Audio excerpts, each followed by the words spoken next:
Three, two, one. We're on, Daniela. Oh my goodness. Thank you so much for being here. Thank you for saying yes to yes to this interview series because it is a message I want to spread with so many people about living life alcohol free. It wasn't always the case for me, but how I want to introduce Daniela is we met 6 years ago. Can you believe that, Daniela? No, 2020 we certified together. you're right. Yeah, six Feels like years. it was like 3 years ago. I know. Oh my gosh. And I've watched your journey. You've probably watched my journey. We always catch up in between all the things. And yeah, I think this is incredible because we can talk about things as coaches. We can talk about things that how we've evolved over the last 6 years. We can drop in the alcohol free. We can drop in anything. Um, I want to drop in, however, one of the first moments that I actually got coached by Daniela, and I'm pretty sure this may have been a new niche for you. Actually, was it intuition? Was it new for Yeah. you? Yeah. Yes. Yes. And anyone that knows me, Type A, Aries, like to make shit happen, like to force things through round holes, like. And I remember having the first session with you, and little fireflies. I remember the fireflies. You were like, just remember your thoughts are like fireflies and you get to blow them away. And I thought that was the most weirdest thing I'd ever heard in my life. I'm like, what is this? But I remember doing it and blowing the thoughts away. And it was so funny how many thoughts were just dropping in during our session. And I thought, well, that was an incredible experience to have. And then you were like, what is the first thing that comes to your mind? And I remember cracking up laughing to myself because all I could see was a big bull like Ferdinand sitting on Yeah. its side with a rose out of its mouth. And I actually didn't know Ferdinand at that point in time, so I had no idea where this vision had come from.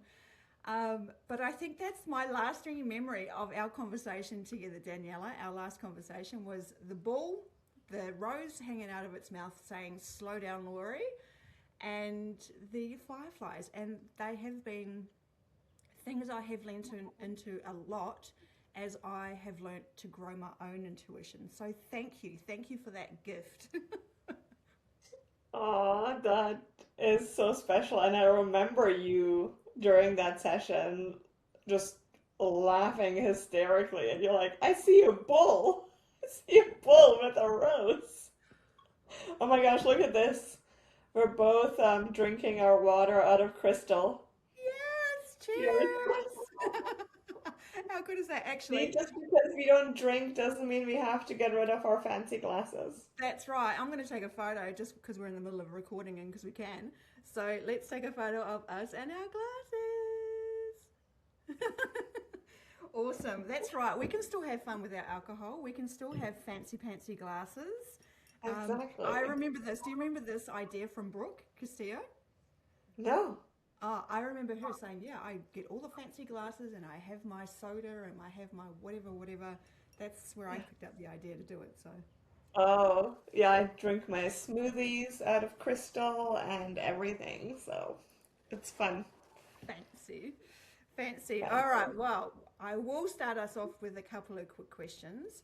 Yes, Now, I don't have my glasses on because they give glare, so I just have to zoom my screen in so I can see my questions. of All right. course. What is the first one? My question to you, Daniela, because life has changed for you a little bit. Um, what title would you give this chapter of your life? That's the Ooh. first one. And then just introduce yourself and tell us more about who Daniela is and the season of her life. Oh my gosh, what is the chapter of my life called?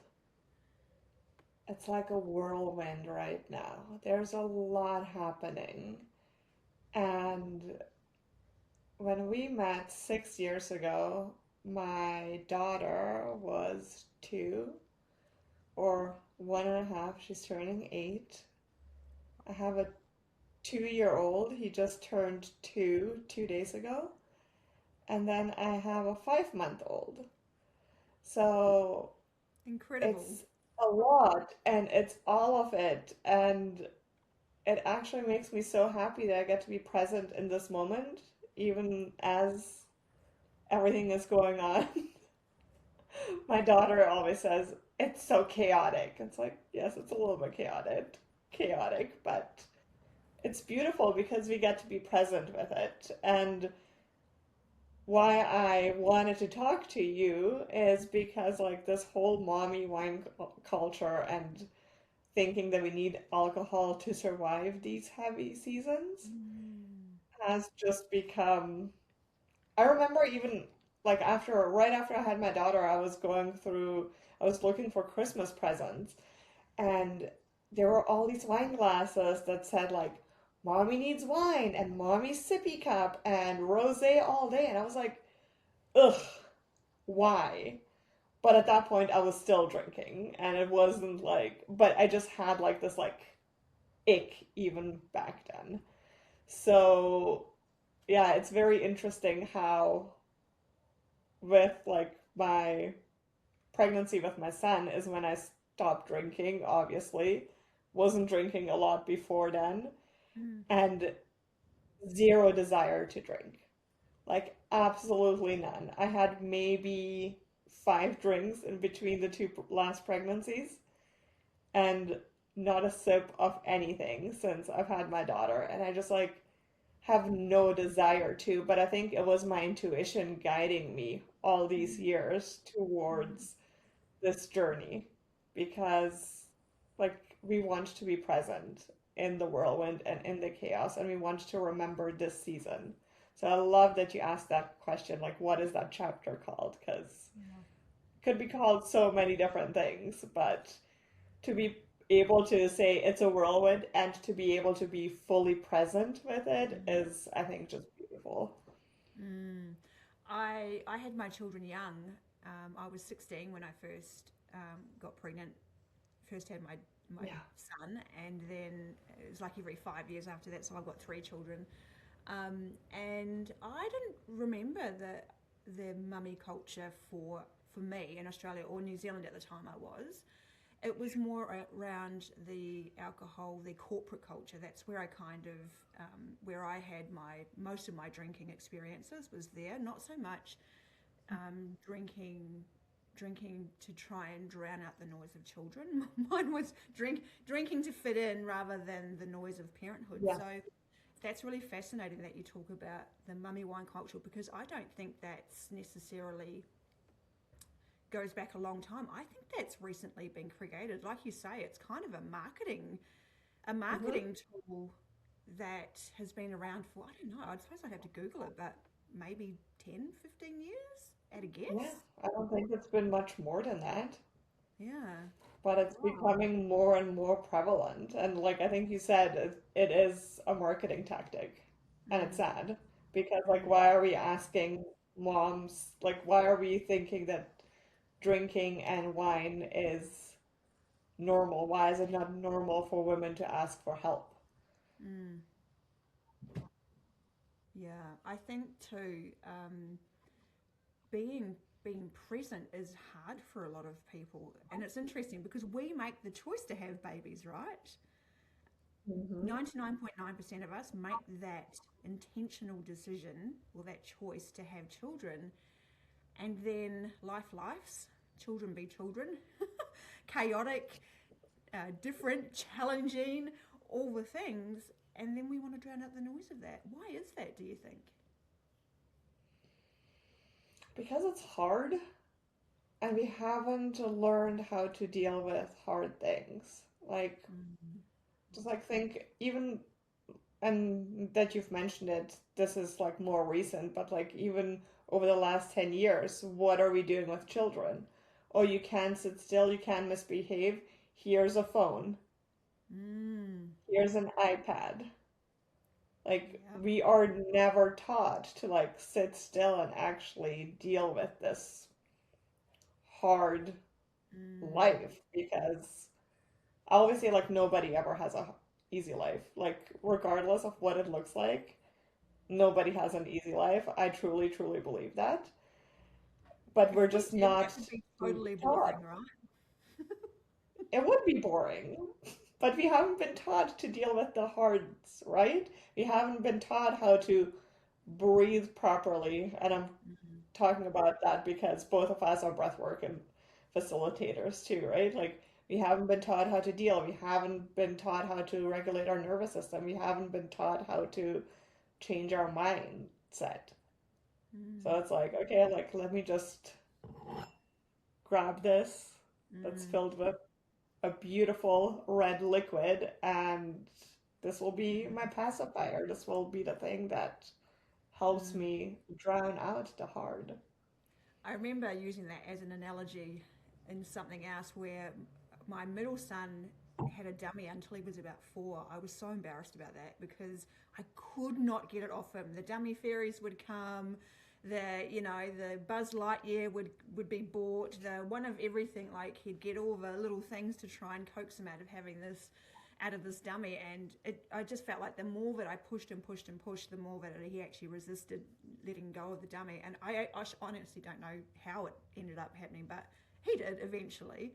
Um, and I remember him having complete meltdowns without this dummy, or even without a blanket. You know how kids like the Yeah. silky edge of a blankie, or Mhm. I don't know. These days it's Yeah. bunnies. I think there's bunnies with certain like fluffy ears and whatnot. That Yeah. sensory feeling. I think you're bang on the money where we do use alcohol to comfort ourselves, and Hmm. learning to comfort ourselves in other ways is a skill that we have to learn over time, because I know like it has not been easy for me too. Alcohol is the one thing that I want to run straight towards when life gets hard, when life starts to life. So I Yeah. agree. Yeah. Why do you think that the mommy wine culture has entered our realm during this time? Oh, 100% marketing, 100%. Like I think about my my generation. So I'm a Gen X. So I between the ages of about 40 and 50 years old is Gen X.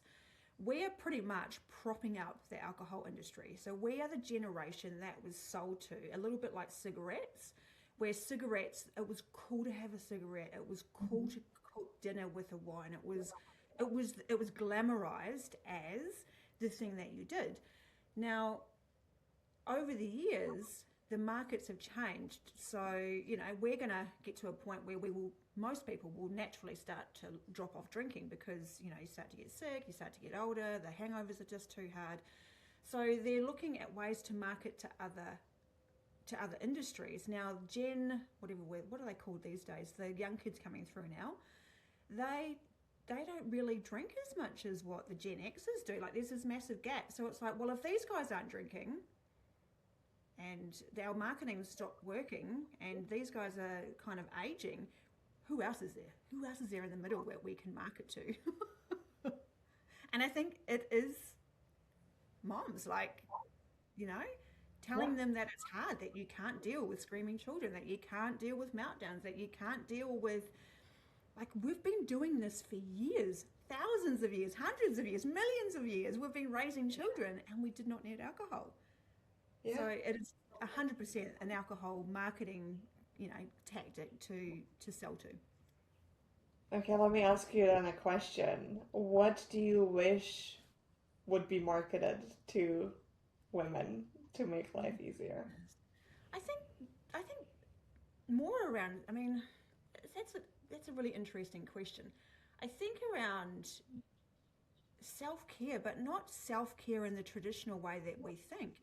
We think self care is a bubble bath, or it's a hand cream, or it's a buy ourselves something, a pair of diamond earrings or something like that. Whereas, like learning to sit still and be present isn't something you can market to. Like people are like, that sounds boring. Why would you want to do that? There's nothing interesting about it, right? Yeah. I don't know if you deal with this with your clients too, when you give them an answer or a solution to one of their problems and they're like, "What? That's it?" It's like almost too simple. I What do know, you mean? Just like like sit one still of and this be with my feelings. Just Like, breathe. just Yeah. breathe. Okay. It is, you've been saying it to yourself for years. Like, oh, my neck, oh, I just need to catch my breath. Oh, yeah, just breathe. Literally. If we did more of that, we took those moments where we can feel ourselves starting to spiral, feel ourselves starting to get overwhelmed and frustrated and all those things. If we took a moment to just recenter and come back to ourselves and to our breath, we would be able to deal with even more, to be honest. I've been noticing that when you've got a real competitive edge when it comes to um, when you're more mindful, when you're using breath work the way that it's designed to help you, and you're doing the mindset, you're doing all those beautiful things for yourself. You gain, I think it's emotional resiliency, right? We don't let our emotions run away with us. We're able to, like, oh yeah, I can learn what that emotion is and stay with it long enough for it to just kind of dissolve, kind of like bubbles in a sink, right? There's all these bubbles, and then they just dissolve really nicely by themselves, because it just takes time. You've got to sit there long enough for it to happen. Yeah. Yeah, that's what I think. Tell me what you think. Yeah. Wouldn't that be nice? Yeah. Exactly what you said, and like not self-care as in like go get a massage and like do this, go get a pedicure and do this thing for yourself like once in a while, but like can you actually find 5 minutes in Mm, your day where you can actually take care of yourself by mm, just breathing, just being present, just seeing what comes up? mm. I was in Brisbane a couple of weeks ago, and it was beautiful sunny weather, and we had nowhere to be. And I just remember sitting outside in the sun, just sitting there, listening to the birds. There was a kookaburra, watching these birds fly in, sit on fences.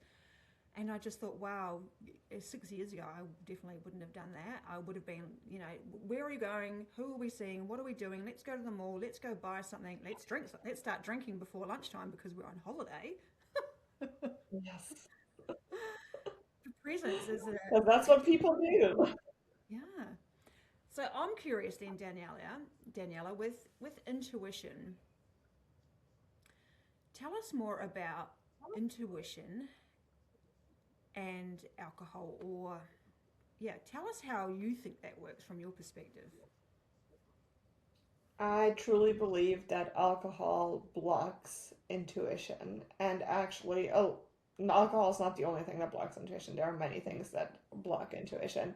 For example, pregnancy for me blocks intuition completely. And Wow, really? it feels so weird because I'm so connected. And then to just like, it's gone. And I can't go to my intuition for answers. It's quite challenging, but I have also like very challenging pregnancies. So I believe that my body is truly in survival mode. And when we are in survival mode, we cannot hear our intuition. So when Mm, we drink, we are completely blocked and we can't hear the guidance that God or the universe is trying to tell us. oh, that is so good. Even that just landed for me too. I'm like, oh, yeah, that's exactly what happens. Yeah, Oh, because we're blocked. We can't hear it.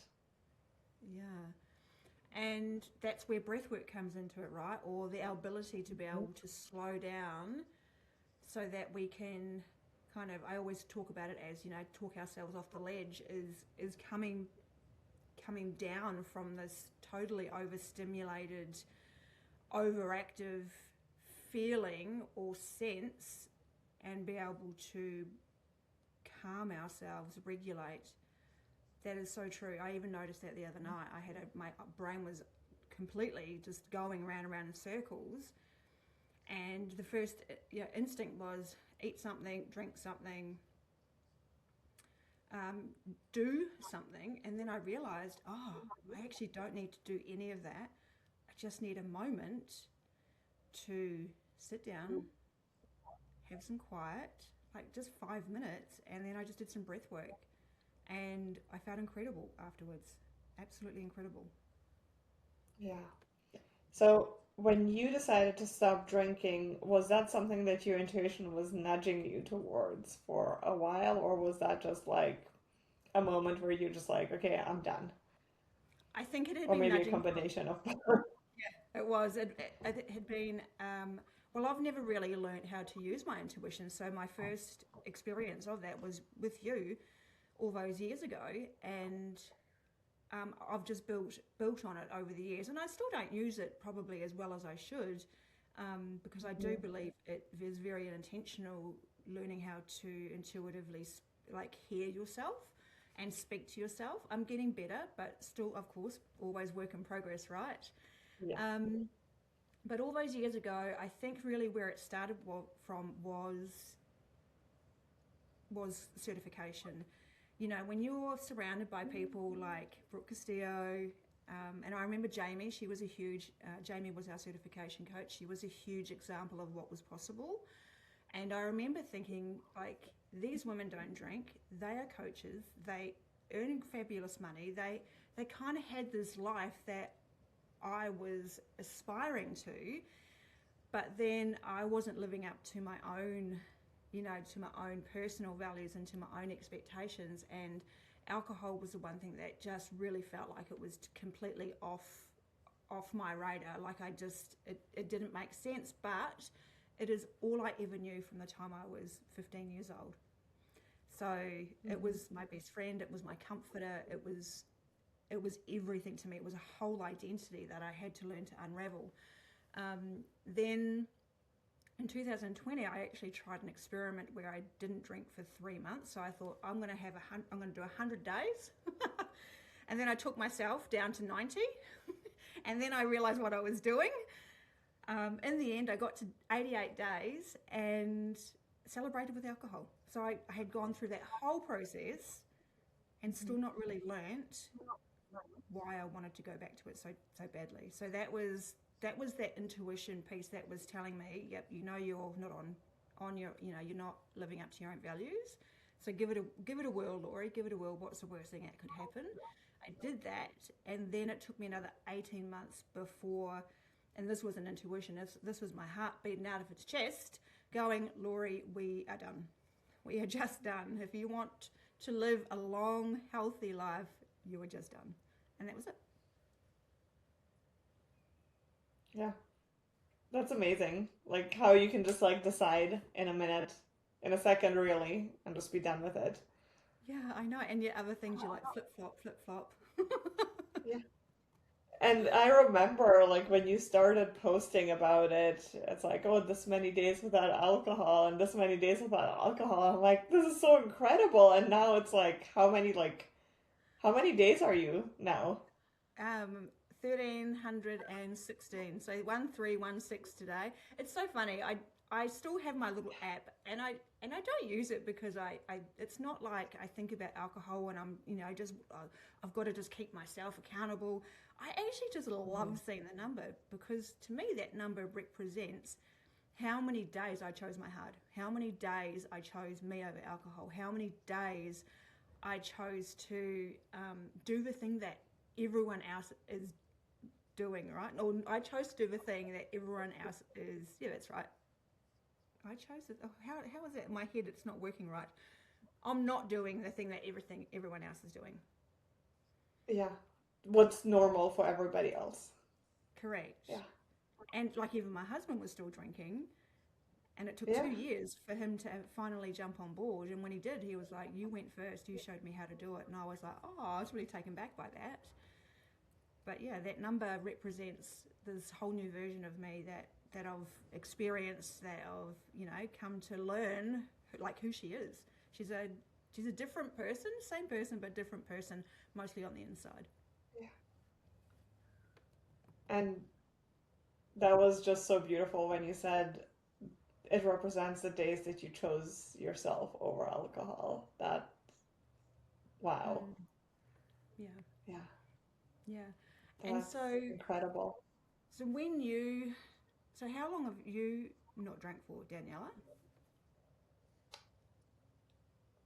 Like, so when did I get pregnant? 2023, 2023. Mm. So I haven't had any drinks. And then my brother actually passed away from addiction almost 5 years ago. So it was like his anniversary, and we were having dinner with my family, and my dad poured me a glass, like Jack Daniels. That was my brother's favorite drink. So we had like he had like shots of Jack for everybody, and I took like the tiniest sip, and then my husband was like, "Do you want me to finish this?" And I said yes.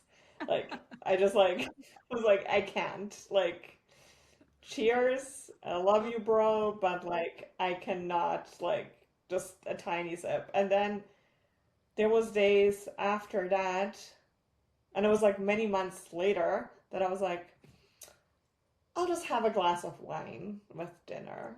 And then I would have the glass of wine. I'm like, what? Why am I drinking this? And I had to like dump it out. And so I don't have like a count how many days it's been, but I mean, Mm. it's been like in the last almost 3 years, I've probably had like maybe 5 drinks, if that Mm. much, like sips. And for me, it's not like I will never drink again.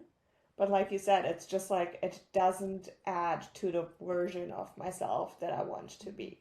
Like it doesn't add anything to my life. So why would I keep doing this? Why? Because it's normal? Why? Because everybody else is doing this? Mm. And in my culture, I'm Croatian, alcohol is like a big thing. Like Mm. it's just like culturally so accepted. Like the first time we went to Croatia and my husband, we stayed with my grandparents, and like my grandpa is turning 90 this year, and he still has like a shot of like homemade moonshine every morning when he wakes up. I You love know, it. it's got the gut going. Like, and my husband's like, oh my gosh, how am I supposed to drink this? Like, I haven't even brushed my teeth yet, but I can't say no to your grandpa. And that's kind of like how I felt my whole life. It's just like, okay, well, that's just like what we do. Mm. And that's just not something I do anymore. And it's so Mm. weird. Like, if you tell people that you don't drink, it's like, why? What happened? Did you have a drinking problem? Did you have this? Why does nobody do this when you tell them, I don't eat mayo? You know, like, I don't drink pop. Like, but when you say I don't drink alcohol, it's like, whoa, something major must have happened. But like, we don't have to hit rock bottom to just like decide, no, this isn't adding to my life. Mm. Yeah, I see so many women just almost pushing, and I was one of them, almost pushing yourself to drink because everyone else is drinking. And it's really sad Hmm. because yeah, we have created almost, for me, it felt like a monster. It was overbearing. It took so much. Like I feel like I was so obsessed with it. It's like, oh, like Monday rolls around and you're still a little bit dusty from the weekend, but you're already planning. Oh, we'll catch up with these people on Wednesday, and you already know it's going to include alcohol. And then you're like, oh, and then we've got work drinks on Friday, and then you're drinking again, and then it's, oh yay, it's Saturday, let's catch up around the fire pit, have more drinks, and then oh my gosh, it's someone's birthday, let's go to the brewery on Sunday.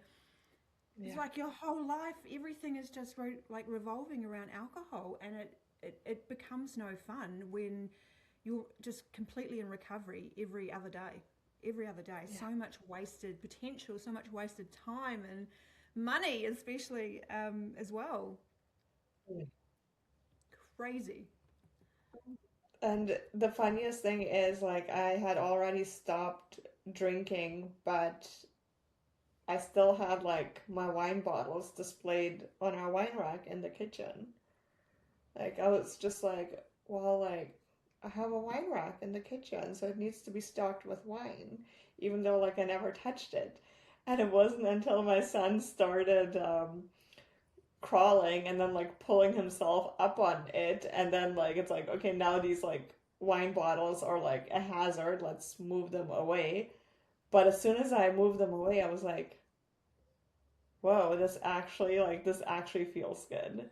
Like that was like Mm. my intuition also like telling me like, yes, this is it. And it's like, am I ever gonna fill it? Probably not. Mm. But like, what if other people come over? What if your friends drink? Oh, then I'm just gonna go to the store and buy like a bottle or two, but they're not gonna be displayed. I don't need a full wine rack just because the wine rack is there and because it's like designed for it. Mm. Why do we think that having like what is the belief behind it, right? We have a wine rack filled with wine so that when other people come over, what do you think other people are thinking when they come over and see your wine rack? What does that make you? How does it yeah, what does that mean? I honestly don't even think about it anymore. Like, it's just like, oh, it's just like part of the kitchen. Like, it was just like built by the previous owners of the house. Like, it was not us, right? Like, it's just like some weird thing that just like somebody put in there.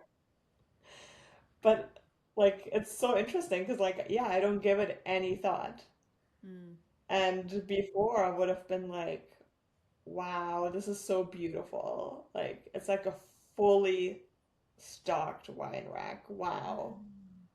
And then again, it like we give it so much meaning, like, but it really doesn't mean anything. Mm. Yeah, it's just a personal choice, isn't it? That's what I like about it, and that's why like I named my coaching program Sovereign. It was because I really wanted the decision not to drink to feel sovereign, to feel like it's just such an empowering thing to do for yourself that you just don't question it anymore. You don't question who you were with it or without it. You don't question what other people are doing. It's just like you are on your own trajectory. You are on your own path.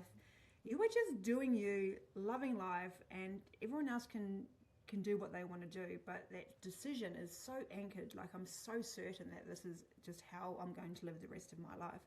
So yeah, that's kind of why I named it Sovereign because I wanted it to feel really solid. I want other women to feel really solid in their decision not to drink as well. Um, so I've got a fun question for you, Daniela. Yeah. I would love to know because you've got your three beautiful babies now. Has Mm. motherhood made you braver or softer, or both, or one, Oh, the opposite, right? Braver or softer? definitely both. Hmm. Definitely both. Like braver, it like brought out the mama bear in me. Like, you're not gonna mess with me or my children. Like, definitely like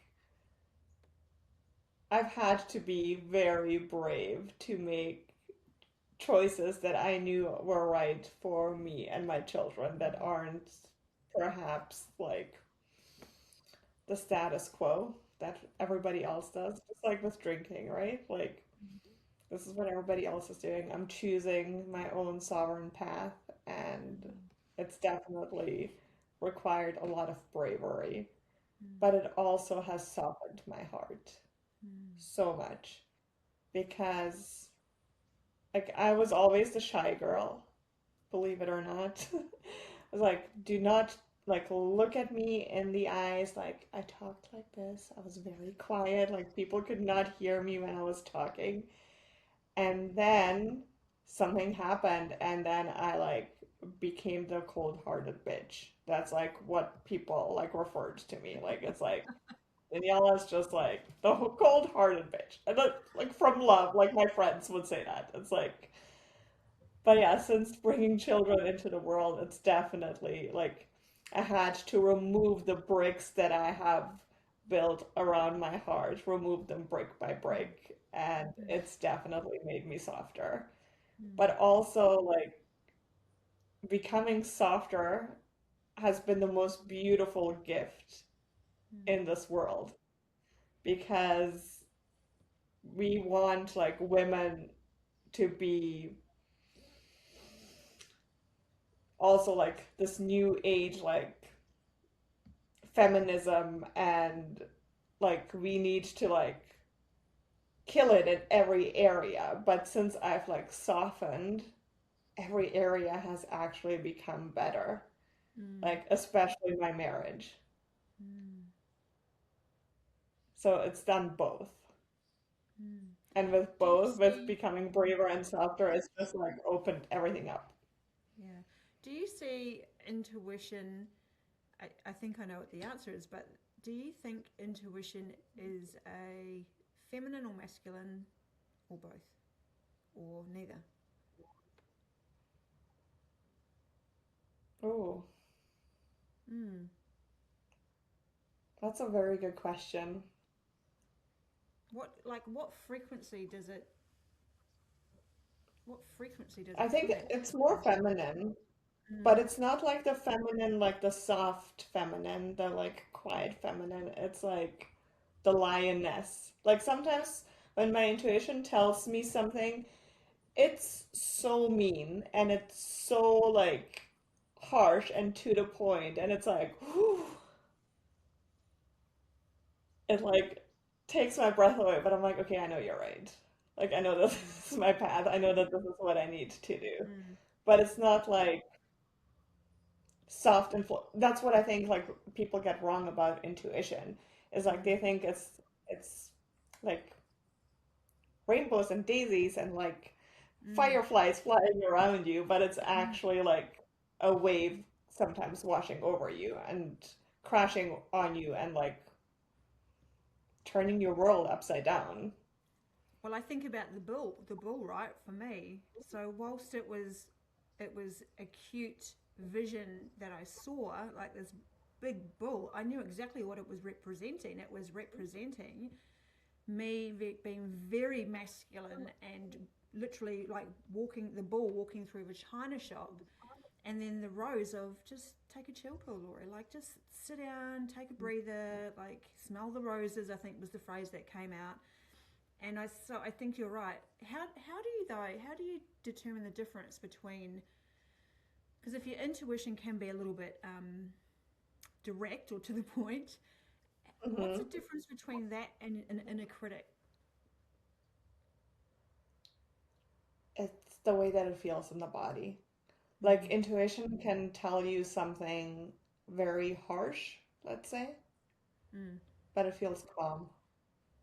And you're Mm. like, okay, this stings a little bit, but I know that this is the path. But it doesn't Whereas a push you critic back. will like criticize you and make you feel bad. Yeah. So it's almost like your inner critic is going to probably set off a stress response and send Hmm. you off into fight or flight or fawn or freeze, whatever. Whereas your intuition's coming from that more grounded, calm place of being almost a like a wise friend. Hey, remember, you probably don't want to do that. Would that be Yes. right? Yes. Yeah, that's exactly it. Mm. And the way that I know that it's my intuition, it's just like how it how it feels. Mm. And like I mentioned before, when I'm pregnant, like my intuition is just non-existent. Mm. And I remember because I was having such a hard pregnancy with my son, I saw a naturopath to like help me with like the constant vomiting and nausea, even with like medication. It was like nonstop. And she's like, "Well, what is your intuition telling you?" I'm like, "I don't hear my intuition." Mm. Like, and it's so weird. And then once I realized that I don't hear her, I was so worried that like that connection was just gone and I wasn't gonna get it back. Mm.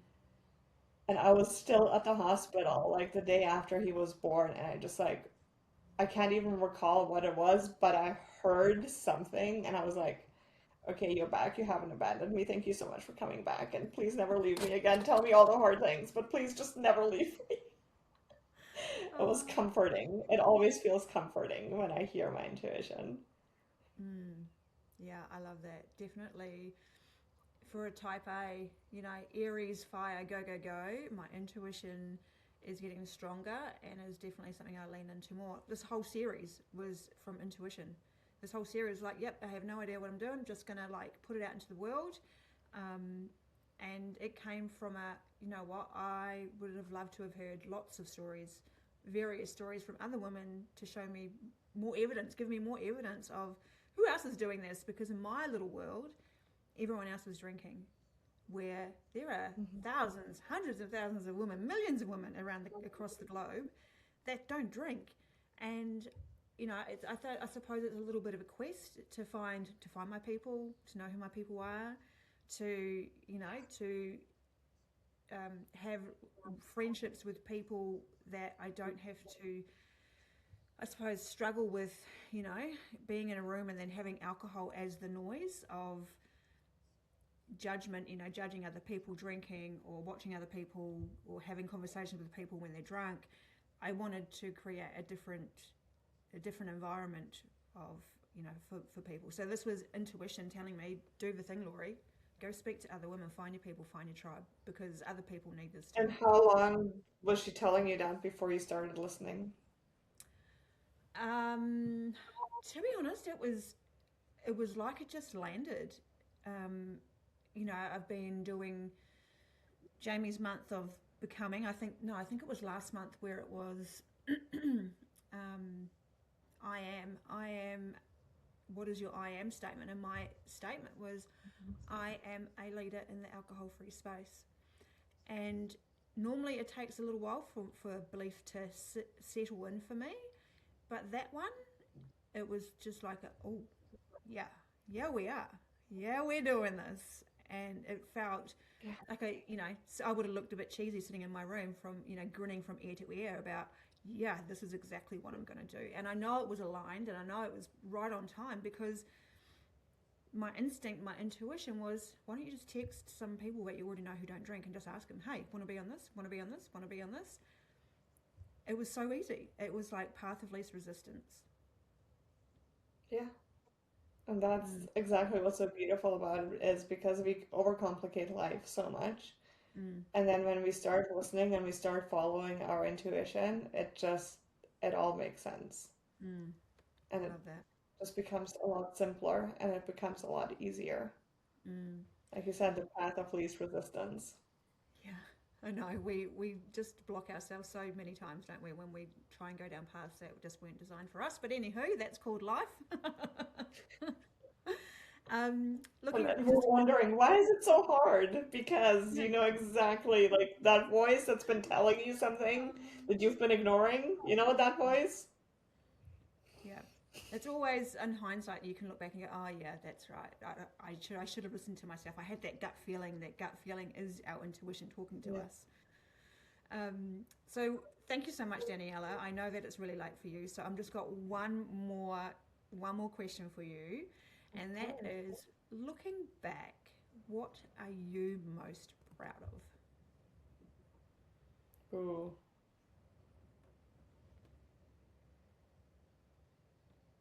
So much. So much. Because sometimes I just like look around and I'm like, wow, how is this my life? And how have I created this? And I think I'm most proud of that little girl. Like, I was young when I found this world of like manifestation and coaching. I think I was 18. And to like, just like trust that something else is possible and to follow like every step that I wanted to follow. That's what I'm most proud of. Like, I feel like a lot of people find this work later in life, and I was just one of the few that was blessed like super early in life, that I was like, yeah. For you, it was later. Much later. So Yeah. 6 years ago, I would have been, what am I, 49? I was 43. So I would have been 42 when I first stumbled on the Life Coach School podcast. So yeah, 42. So I had a lot of Yeah. lessons. I could literally write a novel about every season of my life. It would, yeah, just all the things. But that's been my journey. That's been my healing journey. And I can see that now that I'm on the other side of that, right? And I know that I've still got many more things in front of me, but yeah, my past life has definitely set me up um, for this season of my life, which has all been about um, healing, growth, almost a remembering. And what's interesting is that I ran my life purpose again the other day, and I'm in a life cycle 9, which is an ending. And I turn 50 next year, so there's another cycle, another chapter, another season that's yet to come. Hmm. And I'm actually I'm scared as hell because of that number, but I also know that I'm perfectly on time because of the work that we've done over the last 6 to 7 years. So yeah. Yeah. My 40th is next year, and I'm just like, I'm so excited for it because I'm just like, every decade it's just gotten better and better and better. And it's like, if I'm in control of my thoughts, if I listen to my intuition, if I just go back to regulating my nervous system rather than listening and reacting to what life is going, like I just know that it's gonna get so much more exciting. And Oh, it's like, even hearing you say that, I'm like, yes, yes. I'm gonna channel my inner Daniela. yay! Like Anytime it's I'm just like, gonna get oh, I'm better. channeling Daniela. Like I just like think of it like this way. Our brain, when did it fully develop? When we were like, they say like now between 26 and 28. Like I've only had like 11 years with like a fully developed brain. Like I'm just like I'm young. I'm a baby. Like Mm, there's like the whole world is in front of me and like whoa, mm, now that we know that we can like actually like change the way that we experience life. Come on. It's like mm. it's just gonna get better. It's just gonna get easier You are and such a harder, but wise, easier. You know what I mean? you're an incredibly wise soul, Daniela, and I can see why your clients absolutely love you. I just think, yeah, I mean, I can feel energy. You're just so grounded, and yeah, it's honestly, it's beautiful to be around and be part of. So, thank you so much for being here. Um, Thank you, Lori. yeah, I cannot wait to be in your world even longer than the last 6 years and see what you do in the future. It has been fun watching you grow with your babies. I think I skipped a child. I was like, wait, hang on a minute, she had a third child. When did that happen? So it's Yeah, that been happened.